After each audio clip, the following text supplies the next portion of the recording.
So hello everyone, जैसा कि पिछले दिनों में बोल भी रहा था एमटीएस की वीडियोस में जब हम ले रहे थे कि भैया रिजल्ट जल्दी आने वाला, तो वो शुभ घड़ी आ चुकी है। देखिए, multitasking non technical staff and havildar CBSE and CNB examination 2023 declaration of final result. तो फाइनल रिजल्ट आ चुका है, शॉर्ट इसका ऑलरेडी जा चुका है, बट डिटेल में अभी मैं बता रहा हूँ कैसे है। देखिए, staff selection commission had conducted computer based exam CBE of multitasking non technical staff and हवलदार एग्जामिनेशन 2023 फ्रॉम 1/9 टू 14/9। ठीक है जी। तो ये 1 सितंबर से 14 सितंबर तक हुआ था डिफरेंट सेंटर कंट्रीज के। There after the result of computer based examination for the post of हवलदार वाज डिक्लेयर्ड ऑन 7 नवंबर को आ चुका था। और उसके बाद wherein 4380 candidates were shortlisted for physical efficiency test. इसका मतलब पीईटी के लिए 4380 कैंडिडेट्स को बुलाया गया था भैया। ठीक है। The PET PST for the post of हवलदार was conducted by 22 November to 29 November 2023 as various centre. और जो आपकी फिजिकल टेस्ट था वो 22 से 29 नवंबर अलग अलग सेंटर्स पे हुआ था। ठीक है जी।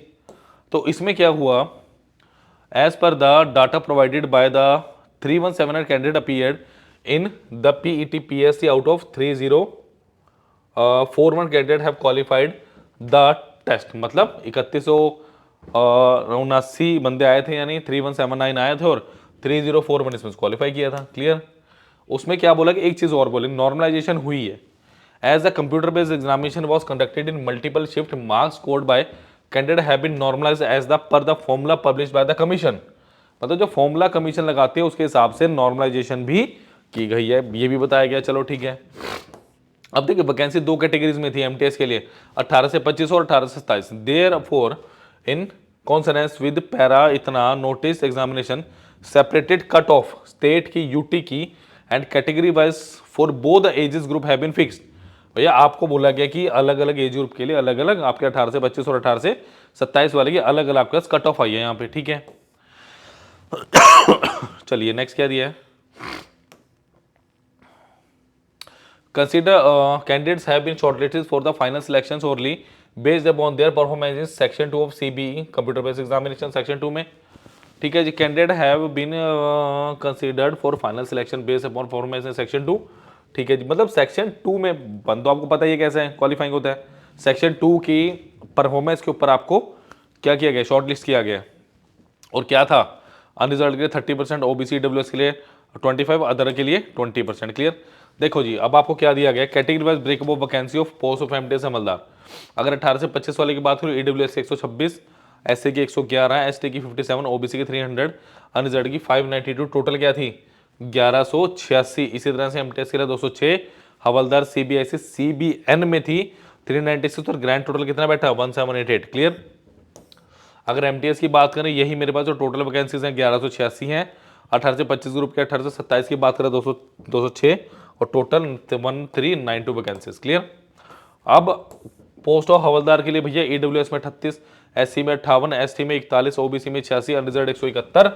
ठीक है जी। टोटल 394 वैकेंसीज इसमें आई है। ठीक है। चलिए नेक्स्ट देखो क्या, resolution of tie cases as per the tie resolution criteria mention in the para 19 of the notice. इन्होंने बताया था भैया, मैंने भी जब हमने वो डिस्कशन की ना इसकी नोटिफिकेशन की, इनका क्राइटेरिया होता है। ठीक है, कि भैया मार्क्स इन सेक्शन 2 में देखे जाएंगे, नॉर्मल मार्क्स इन 1 में भी देखे जाएंगे, डेट ऑफ बर्थ जो एज होगा उसको प्रेफरेंस मिलेगी, अल्फाबेटिक ऑर्डर ऑफ नेम भी देखे जाएंगे। रिजल्ट ऑफ 57 कैंडिडेट 46 एमटीएस और 11 हवलदार हैज बीन केप्ट विद हेड due to suspected malpractice. मतलब कुछ गलती की हुई है, कुछ ना कुछ गड़बड़ की है ना, पकड़े गए होंगे। For the further roll number 56 candidate list 3 में दिया हुआ है। The result of following 25 candidate had not be proceed due to cancellation of candidate departure. ये रोल नंबर वो हैं जिनके कैंसिल ही कर दी गए पर्टिकुलरली। ठीक है, तो ये सब कुछ बता रखा है इसमें।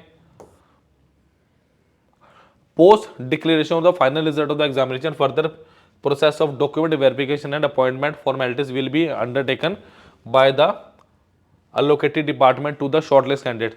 If a candidate does not receive any correspondence from the concerned allocated user department within a period of 6 months from declaration of the final result, she must communicate immediately thereafter with the concerned user department. Further, the commission will not in any circumstances देखो साफ साफ बोला गया 6 महीने तक अगर आपको कोई लेटर नहीं आता आपके डिपार्टमेंट की तरफ से जहां पे आपको सिलेक्शन मिली है, तो भैया फटाफट जाके ना डिपार्टमेंट में देख लो क्यों नहीं है, कई बार हो जाता है, लेटर इधर उधर हो जाता है, कुछ हो जाता है, उसके बाद कमीशन की कोई गारंटी नहीं, साफ साफ लिखा वो कमीशन की गलती नहीं, इसमें फिर आपकी गलती है, जो मत छोड़ देना। क्या बोला, no revise list, waiting list prepare, कोई नहीं वेटिंग लिस्ट नहीं की है, clear. Representations received from the candidate with regard to the answer keys have been carefully examined, मतलब आपके जो आंसर शीट है ना अच्छे से एग्जामिन हो, कोई गलती नहीं है उसमें। फाइनल आंसर की and marks of the qualified non qualified candidate will be made available on the website of the commission shortly. जल्दी से आपके मार्क्स क्वालिफाइड अनक्वालिफाइड, भाई कईयों को लग रहा है ना मेरे मार्क्स बहुत अच्छे होने चाहिए, क्यों नहीं है, तो वो प्रॉपर आपके पास है कि मार्क लिस्ट वगैरह सब आ जाएगी जल्दी ही, ठीक है। The result of 1792 candidates list 1 MTS 1346 हवलदार की 333 including 57 with head candidates available on the website commission. तो ये आपके पास PDF लगी हुई है, जाके देख लीजिए ssc.nic.in पे, क्लियर। तो प्लीज़ लाइक शेयर सब्सक्राइब, और जो सिलेक्ट हुए भाई बहुत बहुत बधाई हो, हमारे यहाँ से काफ़ी बच्चे सिलेक्ट हुए हैं, तो भाई सबका वेलकम हो भैया जॉब में, clear. Thank you, please like share subscribe the channel as well as the video, thank you.